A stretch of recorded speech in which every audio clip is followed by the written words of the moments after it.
দেশ থেকে বিদেশ, খেলা থেকে বিনোদন, সব ধরনের খবর নিয়ে আমি মিঠু শুরু করছি নজরের দুনিয়া।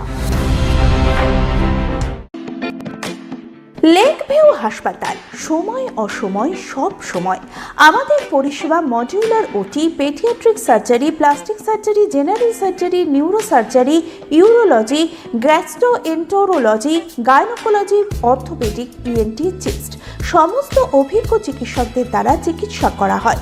সর্বোন্নত আইসিইউ, এইচডিইউ, প্যাথোলজি, সমস্ত রকমের USG, CT scan, X ray, FNAC, biopsy, tapping.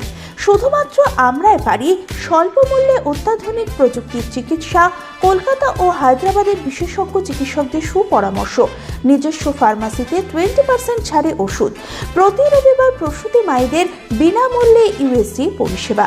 ঠিকানা লেক ভিউ হাসপাতাল, লালদিঘি মোহনা বাসস্ট্যান্ডের পিছনে, বহরমপুর, মুর্শিদাবাদ।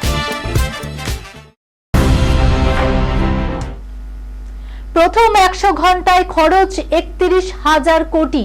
ইরান যুদ্ধে বিরাট আর্থিক ধাক্কা আমেরিকার। ইরানের বিরুদ্ধে অপারেশন সিংহ গর্জন শুরু করেছে আমেরিকা ও ইসরায়েল। যৌথ হামলায় মৃত্যু হয়েছে সুপ্রিম লিডার আয়াতুল্লাহ আলী খামেনেইর। তবে এই যুদ্ধের মাসুল আর্থিকভাবে গুনতে হচ্ছে আমেরিকাকে।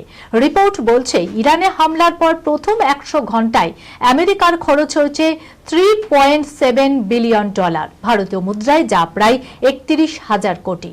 আমেরিকার think tank center for strategic and international স্ট্র্যাটেজির রিপোর্ট অনুযায়ী যুদ্ধের প্রথম 100 ঘন্টায় খরচ হয়েছিল $891 প্রতিদিন, অর্থাৎ রোজ $90 কোটি। বিশেষজ্ঞদের দাবি অনুযায়ী যুদ্ধের শুরুতে খরচ পড়ে সর্বাধিক। মূল্যবান অস্ত্র, ক্ষেপণাস্ত্র ও অত্যাধিক দাবি সব বোমা ব্যবহার করা হয়েছে এই যুদ্ধে।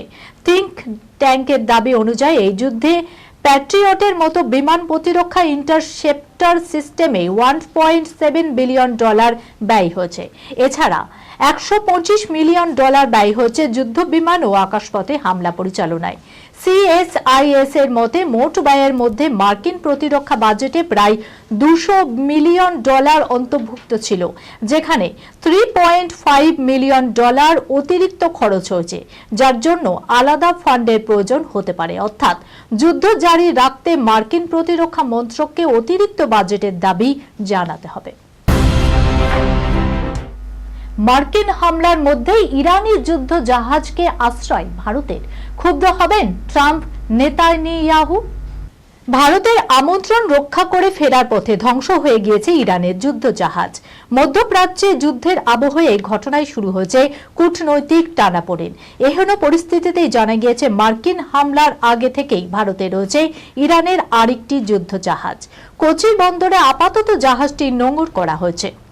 ফলে প্রশ্ন উঠছে, এই জাহাজকে কেন্দ্র করে কি মার্কিন রোষে পড়তে পারে বন্ধু ভারত? সূত্রের খবর, IRIS লাভান ভারত মহাসাগরীয় এলাকায় রয়েছে গত 7 দিন ধরে। গত 28 ফেব্রুয়ারি ভারতের কাছে সাহায্য চেয়ে বার্তা পাঠায় জাহাজটি। কিছু যান্ত্রিক ত্রুটির কারণেই ভারতের কাছে ইরানি জাহাজ আশ্রয় চেয়েছিল। পরের দিন অর্থাৎ 1 মার্চ জাহাজকে আশ্রয় দেয় কেন্দ্র। উল্লেখ্য, ওই দিনই ভোররাতে যৌথ হামলায় মৃত্যু হয় ইরানের সর্বোচ্চ শাসক আয়াতুল্লাহ খামেনেইর। জানা গেছে গত বুধবার ভারতের কোচি বন্দরে এসে পৌঁছায় ইরানি রণতরী। প্রসঙ্গত সেদিনই মার্কিন টর্পেডোর আঘাতে ধ্বংস হয়ে যায় ইরানের IRIS ডেনা। আরও জানা গিয়েছে ভারতের সামরিক মহড়া করতে এসেছিল IRIS লাভান ও মোট 183 জন কর্মী ছিলেন ওই জাহাজে। তারা কোচিতে ভারতীয় নৌসেনা ঘাঁটিতেই আপাতত রয়েছেন। এই জাহাজ ভারত ছেড়ে কবে ফিরে যাবে তা এখনো নিশ্চিত নয়। গোটা বিষয়টি নিয়ে ইতিমধ্যে কূটনৈতিক মহলে প্রশ্ন উঠেছে, ইরানের জাহাজ ভারতে থাকায় ট্রাম্প রুষ্ট হবেন কি? বর্তমানে ইসরায়েলের সঙ্গেও নয়াদিল্লির যথেষ্ট ঘনিষ্ঠতা রয়েছে। ইরানি জাহাজকে আশ্রয় দেয়ায় তেল আভিভও কি ভালোভাবে নেবে? অন্তর্বাসের সঙ্গে প্রযুক্তির মিশেলের সাক্ষী হয়েছেন কখনো? শুধু মানুষের আঙুলের স্পর্শেই খুলবে অন্তর্বাস। কোথায় পাওয়া যাচ্ছে এই স্মার্ট ব্রা? দেখুন, এখন সকলের হাতের মুঠোয় মোবাইল। ডিজিটাল প্রযুক্তির যুগে QR কোড, বায়োমেট্রিক এই শব্দগুলির সঙ্গে সকলেই এখন কম বেশি অভ্যস্ত। তা বলে অন্তর্বাসীর সঙ্গে প্রযুক্তির মিশেলের সাক্ষী হচ্ছেন কখনো? এই প্রশ্ন শুনে নিশ্চয়ই অবাক হচ্ছেন, ভাবছেন সে আবার কি।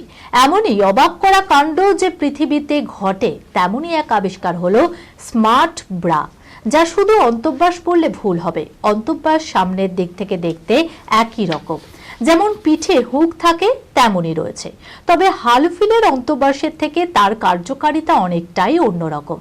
স্মার্ট ব্রার পিঠে হুক খুলতে গেলে বেশ কসরত করতে হবে, বলা ভালো প্রযুক্তির সাহায্যও নিতে হবে, কারণ ওই অন্তর্বাসের পিঠের হুকে খুলতে লাগবে বায়োমেট্রিক অথেন্টিকেশন, অর্থাৎ আপনি চাইলে আর ব্রার হুক খুলে দিলেন তা নয়, মনের মানুষের আঙুলের ছোঁয়া ছড়া এই অন্তর্বাস খোলা প্রায় অসম্ভব।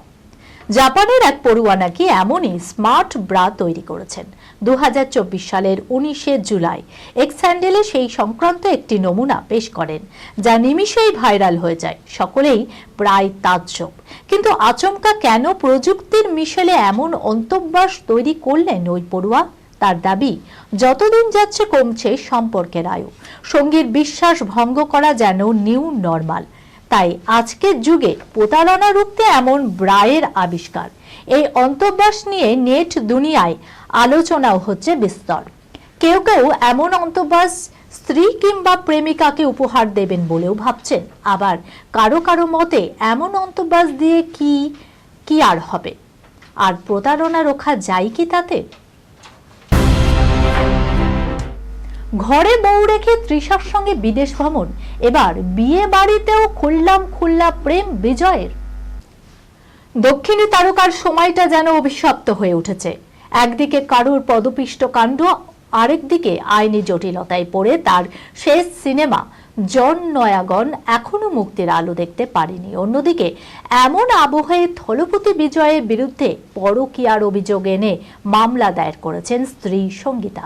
সব মিলিয়ে মোটের উপর বিজয়ের সময়টা মোটেই ভালো যাচ্ছে না। সম্প্রতি তারকার 2.5 দশকের দাম্পত্যে ভাঙনের খবর প্রকাশ্যে এসেছে। নেপথ্যে তৃতীয় ব্যক্তি হিসেবে যার নাম শোনা যাচ্ছে, তিনি অভিনেত্রী তৃষা কৃষ্ণান। শোনা যায় বিগত কয়েক বছর ধরেই নাকি এই দক্ষিণী নায়িকার সঙ্গে ডুবে ডুবে জল খাচ্ছেন থলপতি বিজয়। দক্ষিণী সিনে দুনিয়ার হিট জুটি তৃষা বিজয় একাধিক ব্লকবাস্টার সিনেমায় জুটি বেঁধেছেন বিজয় তৃষা। পর্দায় সেই কেমিস্ট্রি কি এবার গুটি গুটি পায়ে বাস্তবায়িত হলো?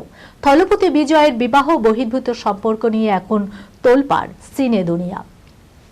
এমনই আবহে আবারও এক বিয়ে বাড়িতে জোড়াই হাজির হয়েছেন তৃষা এবং বিজয়, যে ছবি ভিডিও প্রকাশ্যে আসতেই বিতর্কে জড়িয়েছেন বিজয় এবং তৃষা। এই খবরের সঙ্গে শেষ করলাম আজকের নজরের দুনিয়া। আপনারা দেখছেন টিভি 24 বাংলা, সংবাদ বিনোদন সারাদিন সারাক্ষণ।